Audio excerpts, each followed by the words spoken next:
folks, I'm Tom Vasel, and welcome back to Best of Publishers. And in this series, I'm talking about different publishers and telling you my favorite games from them. We're getting close to the end of the series, but today I want to talk about Greater Than Games.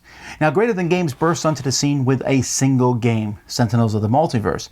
It did very well for them, and they made a board game, and made a couple other games, but then at some point they bought Greater Than Games, which was kind of an intriguing thing because Greater Than Games Dice Hate Me Games. Dice Hate Me Games were really nothing like Greater Than Games. They were light, simple, more Euro style. And then, as they published, they split their company into three divisions. They have the Dice Hate Me Games, which are the lighter, they're not always light actually, but Euro style games. And then they have the Sentinels comics, which is basically just stuff from Sentinels of the Multiverse. And then they have one called Fabled Nexus, which is more thematic type games as opposed to the more, maybe the straight resource management games from Greater Than Games, or Dice Hate Me Games. It's getting all confusing, but I'm just putting them all together in Greater Than Games. So here's my 10 favorite. Number 10, Galactic Strike Force. Now this one really came under the radar because there was actually a lot of problems with it. It's pretty long. It was extremely hard. It was a sense trying to take Sentinels of the Multiverse and put it in space. And so you're doing so, it's kind of intriguing. You're going around fighting ships. There's a lot of moving parts of the game, but I still thought it was really intriguing, really neat style game as you're just sitting there moving things around, using special abilities. There's some great moments of glory, very strong theming, depending which bad guy you're fighting. And they did a pretty good job, but they upped the complexity level, which is why it's only number 10 on my list. Number 9 is Laser Riders. This one just came out, and it's essentially the bike game from Tron as you're moving around the board, trying not to bump into each other. It's silly fun as you're like zooming around, and you can't take the game too seriously as you're putting these things on the board, but it's entertaining and has a very unique 80s look to it. Number 8 is Bottom of the Ninth. Would have worked out better had that been 9th, I guess, but Bottom of the Ninth is a small game which is really just about the bottom of the 9th inning. The pitcher has to get 3 outs. The batter has to get someone home to win the game. And it's just a little bit of card play, has a very strong baseball look to it, but it takes baseball and narrows it down to that one half of an inning where so many important things happen and is so well known in movies and things. And I really like how they take this and make a nice little light, fun game out of it. Number 7 is Isle of Trains, or I Love Trains. I Love Trains, get it? Isle of Trains would actually be higher on my list if they hadn't kind of hampered themselves. It was part of a series of games where they had like a 52 card deck and that was all you could use.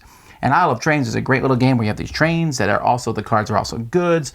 They're also delivery orders back and forth on this map. It's a nice little train game, but almost too small. Had they cut that 52 and made it bigger and more grandiose, if this game had come in a box the size of Ticket to Ride, for example, that would be absolutely fantastic.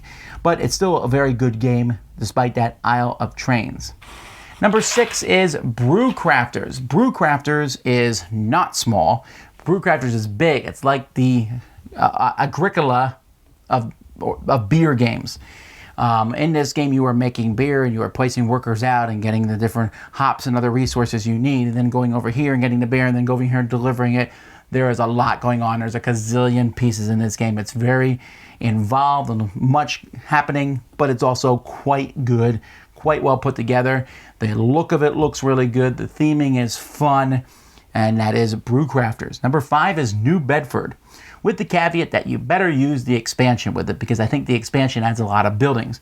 New Bedford is a worker placement game about whaling, and so you're sending out people to go whaling, and you want to bring in these whales and then sell them if you can possibly do so. And there's different spots on the board, and you can build buildings that when other people go there, you get benefits.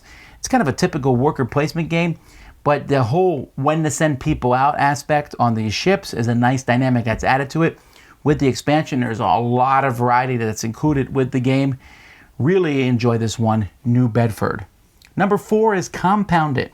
Compounded is a game that uses chemical formulas and you're putting things together. It uses the periodic table as its score chart. So you're just trying to collect things, and then it's kind of just a resource collection. Get these or set collection, and then you can score cards, and maybe even working together with other players. But I like it. It's simple. It's fun. It uses a theme that is not often used. Compound it. Number 3 is Spirit Island. This just came out from the Fabled Nexus branch, and this is a cooperative game where there are people coming onto an island. They are taking over the island. They're colonizing it.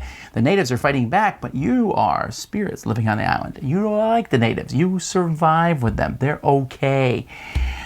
And you are going to scare these colonists. You are going to fight them with floods and falling trees and grass that grabs their ankles and all sorts of cool things. It's very involved, very in-depth, very difficult, but very neat Spirit Island. Number 2 is Viva Java, the dice game. Viva Java was an okay game about making coffee. I thought it was okay at best, but Viva Java, the dice game, is like Yahtzee, customizable Yahtzee. Because you start out, you don't have re-rolls, you don't have much, but as time comes on, you can kind of upgrade what you can do, and suddenly you can re-roll the dice more than once, or set these dice to what you get, or get bonus points here. Really nice, fun, fast game. Viva Java, the dice game. It's in my collection. This is one of my favorite dice rolling games there is. And number 1, well, big surprise here, Sentinels of the Multiverse. Sentinels of the Multiverse is one of the first superhero games after a dearth of almost nothing.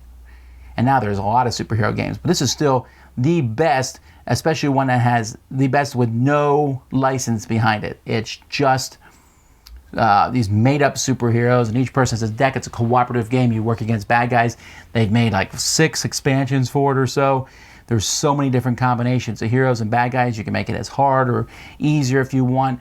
There's a lot of moving parts to it. In fact, the app kind of eliminates that. The app's really good.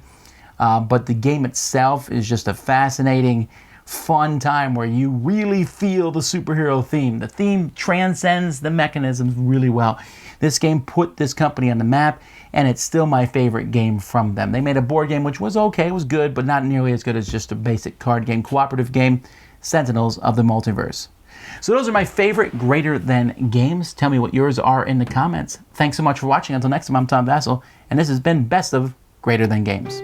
Thanks so much for watching the Dice Tower videos. Find more great videos and reviews, as well as our top-rated audio podcast at Dicetower.com. You can also find other great shows at Dicetowernetwork.com. I'm Eric Summerer, and you've been watching The Dice Tower. The Dice Tower is sponsored by Cool Stuff Inc., where you can find great games for great prices. Cool stuff in stock. Check them out at CoolStuffInc.com.